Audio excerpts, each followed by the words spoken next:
Hey guys, this is Game Nate. Today, I'm going to be talking about why Super Mario Odyssey is a really good game. The best the best Mario game in general, in my opinion. And I'd even go to say it's my favorite game of all time. So, today, I'm going to be going over why that is. So, yeah. Without further ado, let's get started. I have lots of points to go over today, so I'll just start with the most obvious one, Cappy. He is easily the best companion out of the games, in my opinion, and is not even close. Like, Flood's cool, but Luma doesn't really do much. And then Bowser Jr. is cool also, but even none of those are anywhere close to how cool Cappy is. So, for starters, he can capture things, obviously, but I'll go over that in a second. You can do really cool trick jumps because of Cappy, because you can dive on Cappy and get an extra bounce, which leads to a really fun movement in this game that isn't seen in any other Mario game. So it's not even seen in there's a lot of really cool jumps. Like, I'm pretty sure the speedrun does it at the beginning of this kingdom, but there's a jump you can do from straight to the Odyssey to the secret moon area in Snow Kingdom. So yeah. Or does he do it right here? Might do it right here, actually. Oh yeah, he does it right here. Well, yeah, basically. I mean, yeah, that's just like crazy. And things like that are just really fun to do. So it creates a movement that isn't such a thing in any other Mario game, period. Next thing I'll go over is the captures, and they're also really good. Some of my favorites are the uproots. They are really cool to control and everything, but the only thing I have with them is that they're a little bit slow, but they're still really fun, and I like them a lot. Tropical wigglers are cool also, even though I wish they kind of were used for more moves. They're only used for a couple in Lost Kingdom, and then that one sub area I think is also in Lost Kingdom, and that's it. So that kind of sucks, but yeah, the Gushins are another really good one.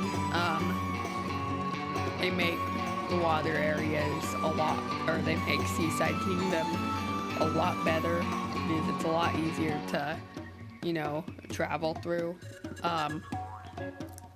Pokios might be my favorite capture in the game because they're just so cool. You can attach them to the wall and then they give you extra height. They can get you to places that you can't get even with like the cool Cappy trick jumps. So it's really cool. And then, spoiler alert, the ending sequence with Bowser is amazing, and yeah, the capturing him is easily my favorite part of the game. But I'll talk about that more in a little bit, but actually might as well just talk about it next. So the next point is the boss fights, which are also really good. I'll start off with the Broodals, of course, since, they're the common they're the Koopalings of the game.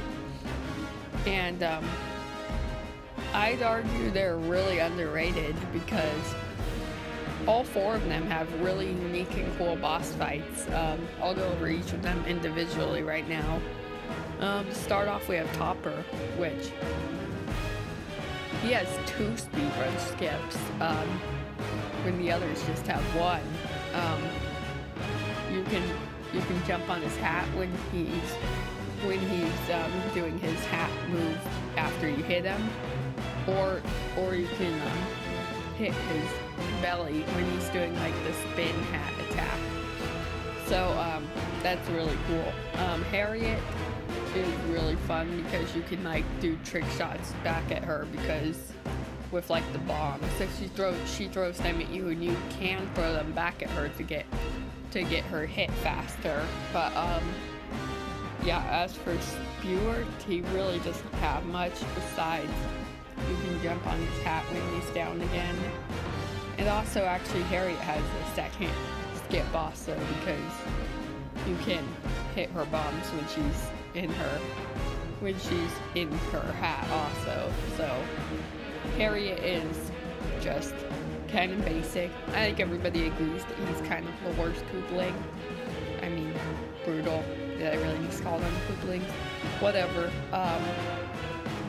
But yeah, and then Rango is my personal favorite, just because you can do a triple jump onto his head without using the hat as to bounce on, and you can just backflip straight onto his hat when he's down. So it just makes a really fun and smooth and fast-paced boss fight, and I really appreciate that. So next point I'm going to go over is the level design and the kingdoms themselves. So for this, there's not very many kingdoms in the game, so I think it would be best if I just go over each one individually.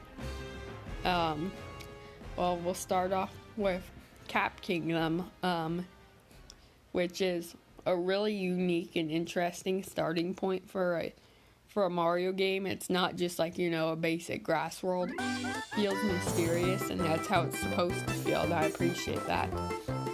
Cascade Kingdom really shows you how great the game is going to be, because everything just feels amazing about the kingdom, and the crazy part is it's not even one of the best kingdoms of the game, so that really shows how great the kingdoms are. And Dino Skip is also really cool. And then Sand Kingdom, I like how open it is and how big it is, but it still has a lot of areas where there's actual level design. There's not too much just traveling through the sand and there's nothing there, which is really nice. Despite the fact that they made a kingdom so big, they still made it interesting, is what I'm getting at, I guess. Lake Kingdom, I really like that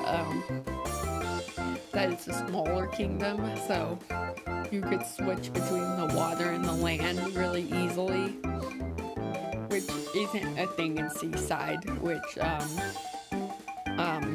And then Wooded Kingdom, everything about it is amazing.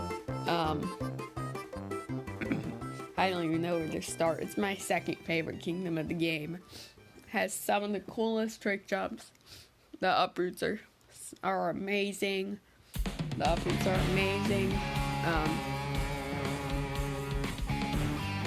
And then, yeah, just the design overall is really good. It leads to, like, it's a full-size kingdom where everything is designed in a way. And Cloud Kingdom I'm not going to go over because it's not really a real kingdom. Lost Kingdom I appreciate, similar to Cap Kingdom, like how mysterious and random it is. But that's what it's meant for, so I'm glad it does it. Metro Kingdom, I think everybody agrees is the best kingdom of the game. The festival's amazing. The trick jumps in the kingdom are amazing. I even like the jump rope challenge. Like, sub areas are amazing also. Literally everything about the kingdom is perfect.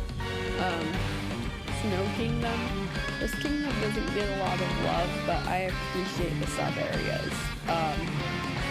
Seaside Kingdom. I don't have a lot to say about this one, but I like the Gushin, and I like how open the kingdom feels. As for Luncheon Kingdom, I like theme a lot, and I also like the design of it a lot because the design feels like a lesser Wooded Kingdom.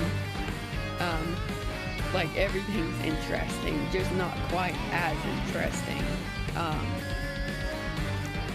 So yeah, ruined that. I'm also not gonna go over Bowser's Kingdom. I like how everything's split into small little sections, and it's a Bowser level that's like different than just lava, which I appreciate.